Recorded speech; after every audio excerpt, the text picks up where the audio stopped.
que es a donde voy, Dalmacio, es a lo que te quería llamar yo también ahí ayuda en este tema, que la historia de las mentalidades o de las creencias, que son dos conceptos parecidos pero no iguales, es ahí donde a partir de los descubrimientos de Lefebvre, mucho más profundos que los de Gustave Le Bon sobre la psicología de las masas y mucho más ocurrentes, históricos y demostrables que el análisis de Freud criticando a la monografía de Le Boule sobre la psicología de las masas, eso es la historia de las mentalidades, cuyo ejemplo patente lo tenemos en el historiador marxista Georges Lefebvre, que analizando las causas del gran miedo, descubrió, sin darse él cuenta, sin buscarlo ni quererlo, porque él era marxista, y a pesar de ser marxista, su pasión de historiador era tan grande que sin darse cuenta, al descubrir la verdad del origen del gran miedo, estaba desmintiendo al marxismo y no se enteró, no se dio ni cuenta. Porque era tan marxista que no se enteraba. No se enteró de que lo que estaba él descubriendo destruía la hipótesis marxista de la desaparición del feudalismo. Bien, y en cambio él, para descubrir a dónde llegó la verdad, se basó en los estudios que estaba haciendo de historia de las mentalidades su amigo Lucien Febvre, el que hizo la biografía de Lutero, que tú la recordarás. Sí. Bien, ese se basó en sus estudios de la historia de las mentalidades y de las creencias y descubrió algo insólito.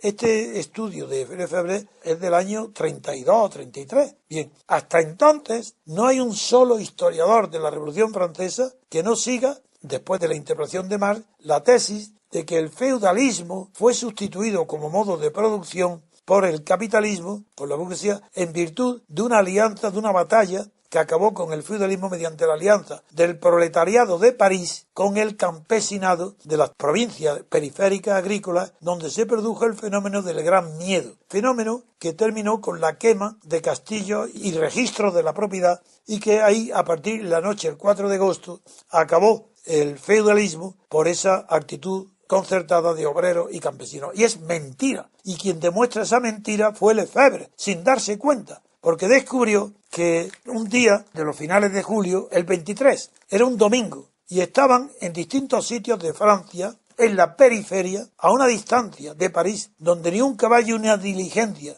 tardaría prácticamente 8 días, mucho más del domingo ese célebre, en llegar la noticia de la toma de la Bastilla, es decir, en una región agrícola francesa periférica, donde no se habían enterado de la toma de la Bastilla, corre el rumor de que se acercan unas bandas criminales, bandoleros, para robar, ante la miseria que había, las cosechas de los campesinos que estaban asistiendo, vestidos bien de domingo, en la plaza de la iglesia, a la salida de la misa del domingo. Y estos pacíficos ciudadanos, figuraros, domingueros, en la iglesia, en 7 sitios distintos de Francia, sin relación ninguna con ellos, corrió el mismo rumor de que se acercaban unos bandidos a robarles. Bueno, pues corre el rumor, cada uno se arma, va a su casa a defender su cosecha, su familia y su riqueza pequeña de agricultores acomodados. Y salen al encuentro a los caminos a buscar la banda que viene a robarle y no encuentran a nadie. Y como no encuentran a nadie, como ya había cambiado su mentalidad de individuos pacíficos, al tener un miedo colectivo y reunirse en masa para defenderse contra el enemigo, la furia que tienen al no encontrar enemigos, retornan, mejor dicho, enfocan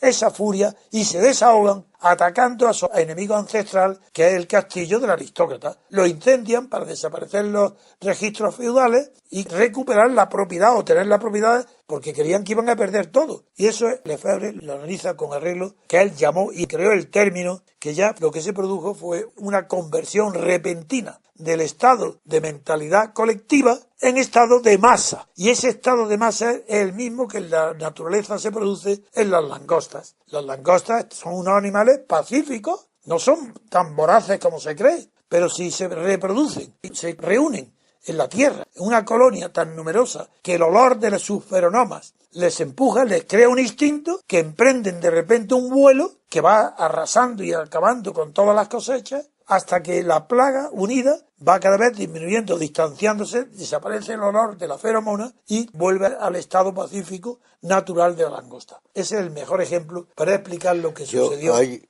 explicó Lefebvre. Esa explicación, ahí lo descubrió con datos, inventó lo de las mentalidades. Vamos, no lo inventó él. Lo inventó Lefebvre, sí. Son Bobel y Pero él lo aplicó, Lefebvre. una maravilla. Quien lo explica mejor todo Tom. eso, no en Francia concretamente, como generalización, es el mecanismo del chivo expiatorio de Girard. Eso sí. Pero es que Más antes, general, sí, no ahora más sí, general. conozco ese. No el Pero, caso concreto, que a lo mejor entiendo, pensó en ello. pero es que antes de eso yo me olvidé, quería decirte que un matemático llamado René Thom tiene la teoría de las catástrofes. Y la teoría de las catástrofes está inspirada exactamente en el mismo principio. Y está demostrado en la teoría de René Thom, que se llama el libro Teoría de las catástrofes. Y te explica exactamente igual, que se produce así. Y ahora conozco, y si quieres hablamos de lo que tú estás mencionando. No es el mecanismo chivo expiatorio de que expiatorio, cuando sí. haya alguna noticia, algo que se despierte una emoción, se busca un enemigo. Ahí, tomando el ejemplo, Sí.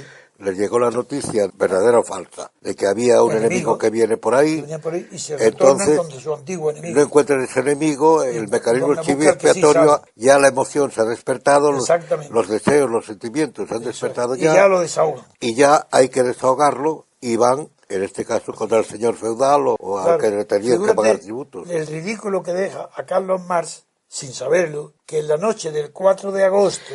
Es que el pensamiento de Marx era mecanicista. Hombre, eso es evidente. Claro, que es el que Marx a mí me parece cada vez más respetable, ¿no? Bueno, era dialéctico, pero bueno. Bueno, pero era mecanicista, porque era la física la que... Sí, la mecánica de Newton es la que lo inspira. La mecánica de Newton, todo ese pensamiento, igual que los primeros economistas clásicos.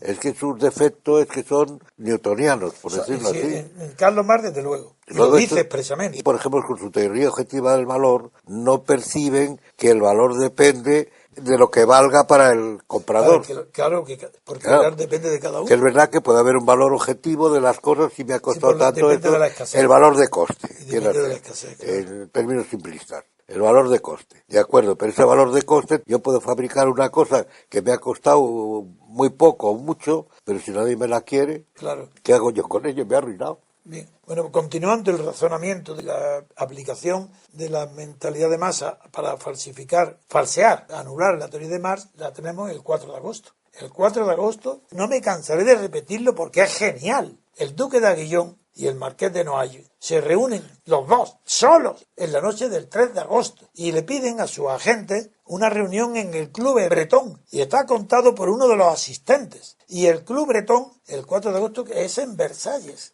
antes de que la residencia esté en París, en Versalles. Y en el Club Bretón acuden a esa reunión nocturna 101 personas. Y ese uno cuenta lo que ha pasado allí. Y lo que ha pasado es que Noailles y Aguillón sorprenden a todos, aristócratas, que eran de los más grandes, proponiéndoles, diciendo que al día siguiente en la asamblea, 4 de agosto, por tanto, esa noche se quedan casi sin dormir y van a proponer por sorpresa, y se juramentan que no dirán una palabra para que sea una sorpresa, van a proponer renunciar a los derechos feudales. Pero no renunciar, eso es demasiado maravilloso. A cambio de 30 veces que el Estado le pague el valor de la renta anual. Porque no le rentaban ya. 30 veces. Bien, y eso es lo que sucede. Por eso Barnave es el único, el primero que dice de verdad qué es la Revolución Francesa. Y le enseña el camino a Marx. Barnave, que era un abogado muy inteligente de Grenoble, pero el primero era Mounier, que estaba a sus órdenes, pues él dice que la Revolución, después del 4 de agosto, puede escribir que la Revolución Francesa no tiene más que una finalidad, y es desvincular el poder político del poder inmobiliario, de las fincas rústicas y de las ciudades, de la propiedad inmueble, y vincular el nuevo poder político a la propiedad mueble, es decir, a las finanzas, las acciones, los títulos, el dinero, la fiducia. Esa es la tesis central de Barnave, y eso deja absolutamente asombrado a Carlos Marx. Él no lo copia, pero lo adapta a su sistema.